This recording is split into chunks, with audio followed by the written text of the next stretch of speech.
बाल विवाह। अब बात करते हैं हम लोग चाइल्ड मैरिज की। ये चाइल्ड मैरिज का कंसेप्ट क्या कहता है, ये कौन सी चीज है, कौन सी बीमारी है, कौन सी बीमारी थी समाज की। लिखा हुआ है, it was essentially a defensive reaction on the part of an insecure Hindu society. In order to safeguard the honor of their women, Hindus preferred to marry off their daughter at a very tender age. It was the custom not only among the poor section but also the wealthy classes. In most cases, children were married when they were mere infants. Child marriage, child marriage के बारे में कहा जा रहा है कि बाल विवाह होता है, हिंदी में से बाल विवाह कहते हैं। बाल विवाह के बारे में कहा जा रहा है कि ये एक बुराई तो थी, लेकिन इस बुराई की शुरुआत जो है कहीं ना कहीं एक डर के कारण से हुआ था, क्योंकि लोगों को लगता था कि उनकी जो बेटियां हैं, उनके घर में जो लड़कियां हैं, अगर उनका विवाह ये जल्द न कर दें, शुरू में न कर दें, तो बाद में शायद ये उनके लिए और उनके संतान, उनकी लड़की संतान के लिए गलत हो जाएगा, खराब हो जाएगा, या फिर सम्मान और प्रतिष्ठा जो है वो गड़बड़ हो जाएगा। इसलिए वो अपने और अपने बेटी या फिर अपने घर की लड़कियों के सम्मान को ध्यान में रखते हुए ये जो चाइल्ड मैरिज है वो किया करते थे। एट द अर्ली एज अपने लड़कियों का विवाह करा दिया करते थे, क्योंकि इससे लगता था कि शायद उनकी लड़कियां जो है वो ज्यादा सुरक्षित हो जाएंगी और वो भी सुरक्षित रहेंगे। आगे अब हम लोग बात करते हैं विडो रीमैरिज का, यानी कि विधवा पुनर्विवाह की बात करते हैं। Due to the prevalence of child marriage and polygamy, young widows in Hindu society they are seen as burden. अब ये जो बचपन में विवाह हो जा रहा है और एक पुरुष जो है वो बहुत सारे लड़कियों के साथ विवाह कर सकते हैं, बहुत सारी पत्नियां रख सकते हैं, तो जो यंग विडो है, यानी कि जो शुरुआत में बहुत कम समय में ही जो विधवा हो जा रही हैं, वो एक तरीके से समाज में बर्डन के तौर पर, बोझ के तौर पर देखी जाती थी।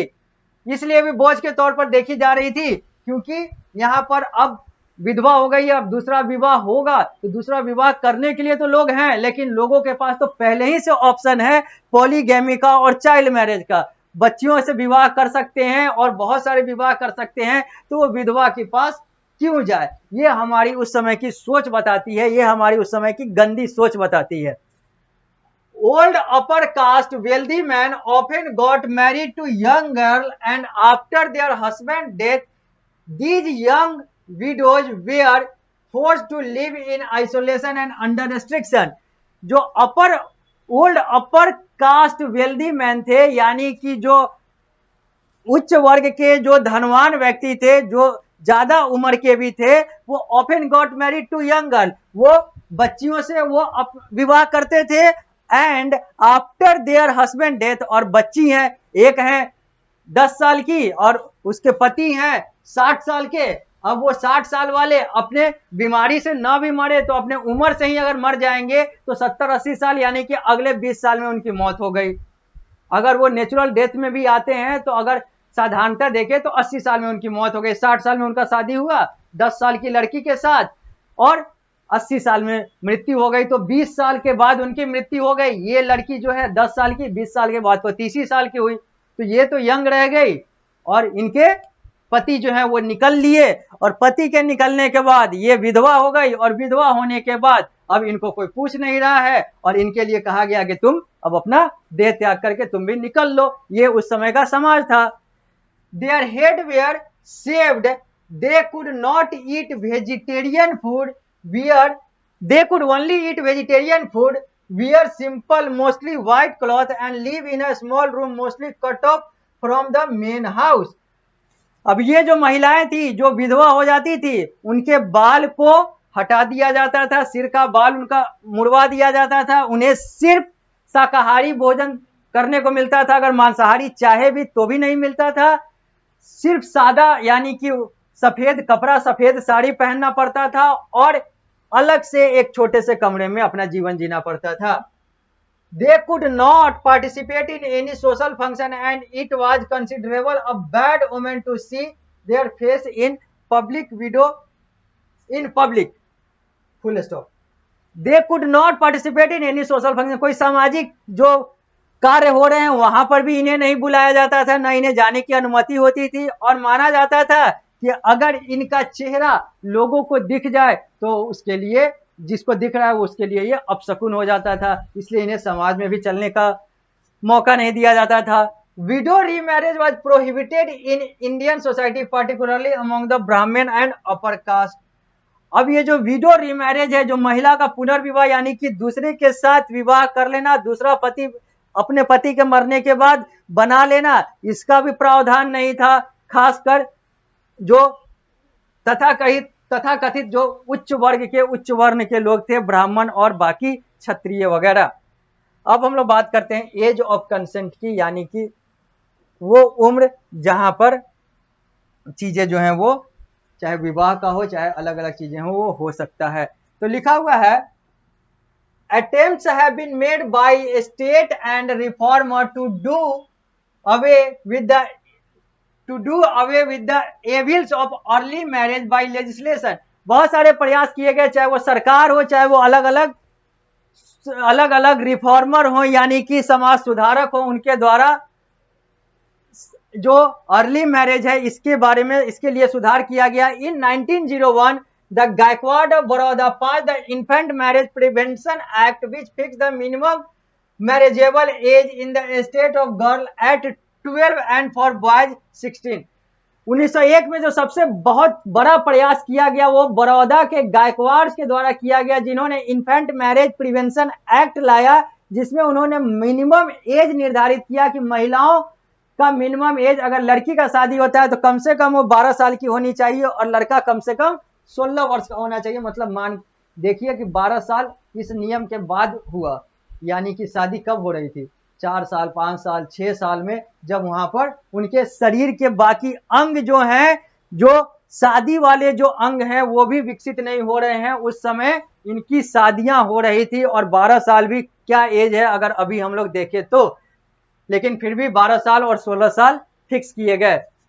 The age of consent committee met at Simla in June. The age of consent committee met at Simla in June 1928 to discuss the marriage reform. एक कंसेंट कमेटी बना और उसमें क्या एज होगा इस पर बात हुई, और ये बात हम लोग जून 1928 की कर रहे हैं, जब ये सारी बातें शिमला यानी कि अभी के भारत देश के हिमाचल प्रदेश राज्य की राजधानी में हुई थी। आफ्टर इट्स रिकमेंडेशन, यहां पर सुझाव के बाद, Rai Sahib Harbilas Sarda child marriage restraint act popularly known as Sarda act was passed in 1929।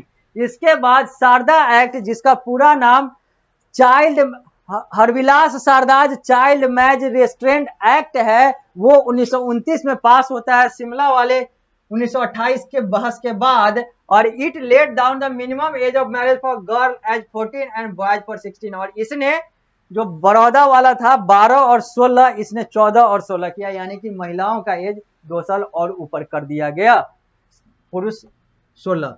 The British brought with them their distinct culture and technology which impacted social reformation and ultimately benefited women। और अंग्रेजों के आने के बाद, उनके सभ्यताओं के आने के बाद, उनके अलग अलग तकनीकों के आने के बाद हमारे महिलाओं को उससे फायदा हुआ। कहते हैं कि हर चीज में कुछ ना कुछ अच्छाई होती है, हर चीज जो है 100% या तो बुरा या अच्छा नहीं होता है। अंग्रेजों के आने के बाद हमारे सोशल एविल्स में भी कमी आई या फिर उसमें भी सुधार हुआ। बिफोर द ब्रिटिश, अंग्रेजों से पहले, many Indian rulers and leader such as Akbar, Jahangir, Guru Ramdas and Maratha Peshwa had tried to discourage discrimination against women. अंग्रेजों से पहले भी बहुत सारे भारतीय शासक, चाहे वो अकबर हो, जहांगीर हो, गुरु रामदास हो, मराठा पेशवा हो, उन्होंने भी प्रयास किया कि ये जो डिस्क्रिमिनेशन है महिलाओं के प्रति, लोगों का जो भेदभाव है उसको कम किया जाए।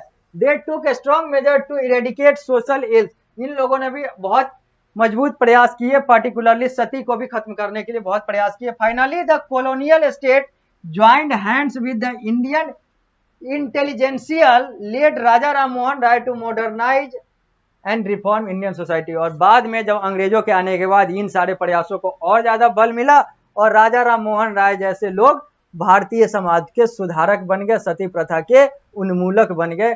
उन्मूलन का मतलब खत्म करना होता है। और इसी के साथ हम लोग आ चुके हैं पृष्ठ संख्या 67 पर, और देख सकते हैं हम लोग राजा राम मोहन राय को। यह एक ही व्यक्ति थे, नाम से बहुत सारे लगेंगे, राजा राम मोहन, अलग अलग नाम लग रहे हैं, लेकिन ये सब एक ही व्यक्ति थे, राजा राम मोहन राय। अब हम लोग बात करेंगे reform movement and colonial legislation की। अब हम लोग बात करेंगे वो कौन कौन से आंदोलन हुए बदलाव के लिए, समाज सुधार के लिए, और कौन कौन से औपनिवेशिक चीजें हुई। तो सबसे पहले हम लोग बात कर लेते हैं इसी की, और बात करते हैं बंगाल की। British rule led to the emergence of new enlightened social class in India. This class was liberal in its outlook and drew its inspiration from intellectual current prevailing in other part of the world. The 19th century in 19th century, the Bengal underwent great social change, out of which there emerged many socio-religious reform movement led by Raja Ram Mohan Rai, Ishwar Chandra Vidyasagar, Keshav Chandra Sen, etc. Let us discuss some of these movements. अब यहाँ पर क्या कहा जा रहा है, reforms की बात कर रहे हैं, क्योंकि उस समय की बात कर रहे हैं हम लोग अंग्रेजों के समय की। अंग्रेजों के समय हम लोग जानते हैं कि हमारा बंगाल जो था वही हमारे लिए हमारा राजधानी था, वही हमारे लिए हमारा शक्ति का केंद्र था।